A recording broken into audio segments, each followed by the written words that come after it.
In this episode of reDefine, we join photographer and controversial media personality Scott Bourne in his Las Vegas studio. We discuss why Scott loves photographing birds specifically and why he believes good media should cause viewers to react. Positively or negatively, they should react. And listen in as he shares some no-nonsense advice for anyone looking to excel in the creative arts.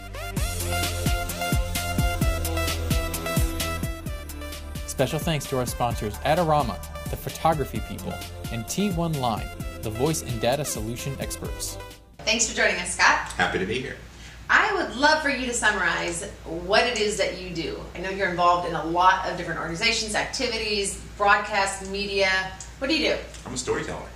You're a storyteller. That's the way I see my job. My job is to use whatever tools are available to me, whether they be still cameras or video or audio or whatever, to tell stories, to sort of convey a message that's deeper than one can see at a first glance. What kind of stories do you like to tell? I like to tell, I look at the subjects that I work with are primarily wildlife. Mm-hmm. I like to tell their stories. I like for people to see them in a vein that they wouldn't in normal life. For instance, I photograph a lot of birds. You're so into birds. I'm into birds. I can't help it. Why are you so into birds? A long story short is, I started photographing them years ago because somebody said they were the hardest thing in the world to photograph. Right. And I thought, well, why not start with the hardest thing? Okay, it makes everything else easy. Sense. So you get a little bird about this big flying 30 miles an hour, and that's what most people see of a bird. Yeah. So my job is to capture the birds in a moment where you can study every feather. You can study all the little lines on their beak. You can look at their eyes and see the depth of the iris in the eye, just like in a human. Mm-hmm. And maybe you'll be just a skosh less willing to throw them away. The way we treat wildlife, I think, is indicative of how we are as a species towards one another. Because I'm really interested in this public persona, and I get that. I know that a lot of people are like that. You have the public persona, and then you have the kind of everyday who you feel like you can more comfortably be because that's who you are. What, for you personally, do you think are the differences? Well, everything, we use a thing called archetyping. Mm-hmm. I was taught a thing called archetyping way back in the 70s when I first got on the radio. Okay. I used to be a disc jockey at my high school and college radio station, and then worked for a local rock and roll station in Indianapolis.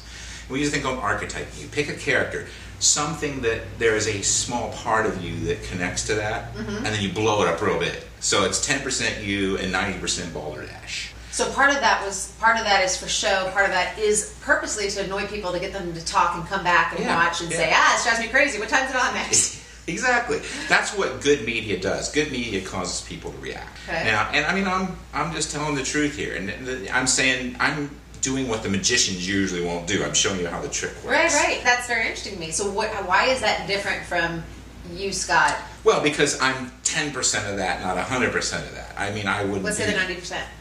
It's media creation. It's acting. No, the other 90% of you. Oh, I'm actually a warm and sensitive guy. You are, actually. You know that. I do know that. Don't tell them. Well, we are filming. Oops. I consider myself to be a very caring person. I do everything that I do in my personal life, and the reason I've made the career choice is because I want to help people.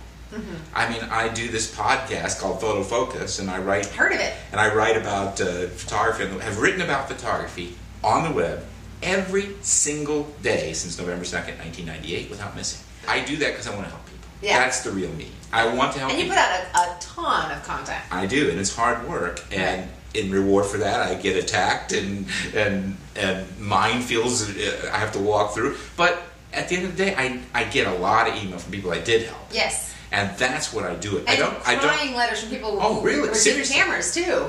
You just changed my life. I have a career now. I give away a lot of cameras, and people have literally sent me tapes and called me and cried and said this changed my life. And it's really interesting to see how little it takes to change somebody's life. Yeah. A lot of times, because I'm a little bit successful, someone who's just starting, if I just put my hand on their shoulder and say, I think you can do it, that's all they need.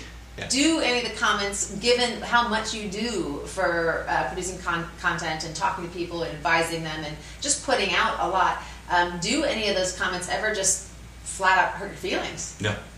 Never? No. I'm long past that. Never. I mean, I'm not saying it never has in the past. Yeah. As of today, not at all. Now, you go to Bloomingdale's and you see a red shirt and a blue shirt. And you buy the red shirt. The blue shirt doesn't go, oh, why did you pick me? I mean, it's a big world. If you don't like what I do, move on.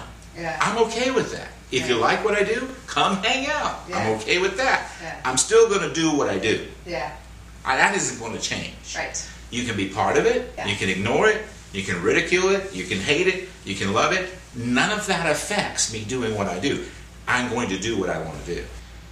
What are 3 pieces of advice that you would offer anybody in relation to how to work smarter in terms of a career perspective, how to run a business more intelligently, and I know those are 2 different things, and just any general hard-won wisdom that you would offer?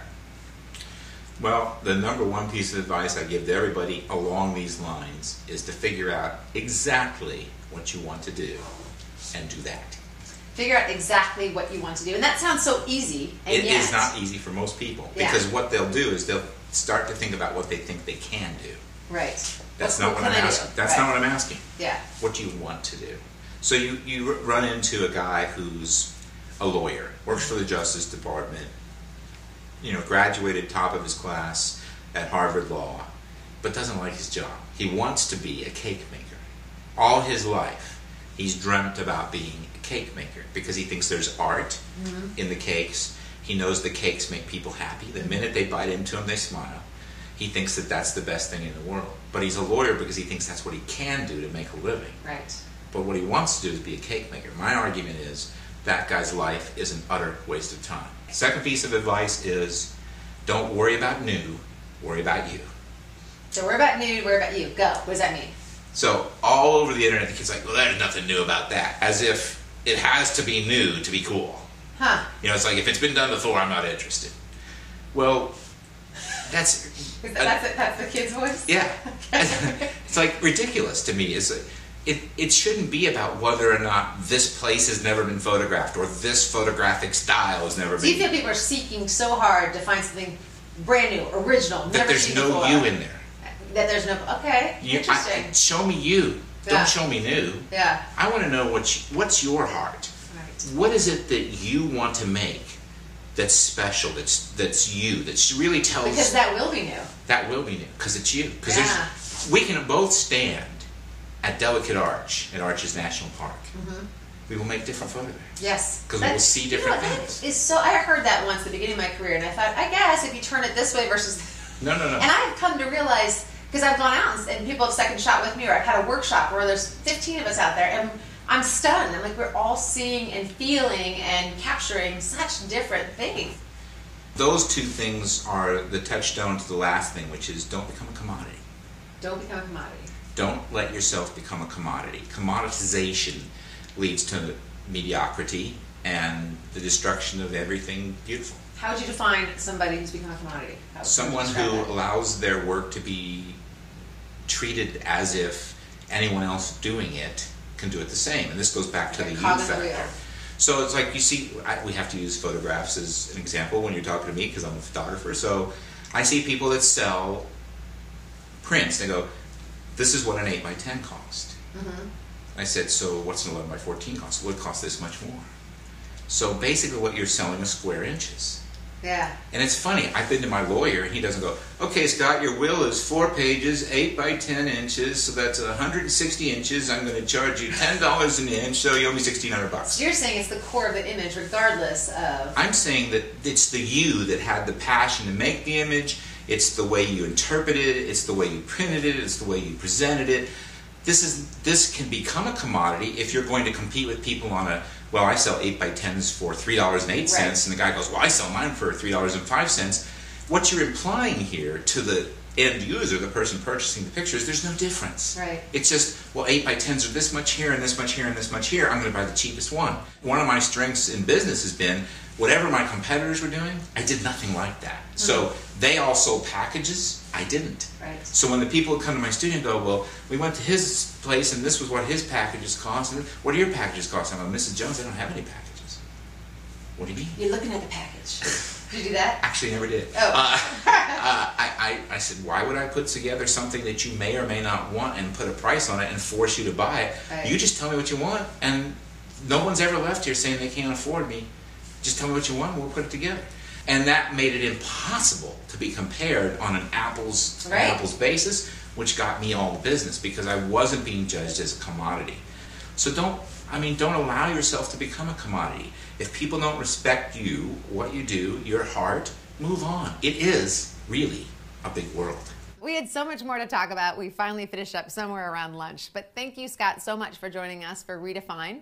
Tune in next time when we sit down with one of the top 100 comedians of all time, Paula Poundstone. Until then, though, go ahead and take your DSLR to random and fun places with this totally bendable, crunchable, and packable Joby GorillaPod SLR Zoom. The newest edition of these crazy moldable critters can easily handle DSLR cameras with heavy lenses. Attach your favorite light tripod head for more angles and options, too. You can find the GorillaPod on Adorama.com.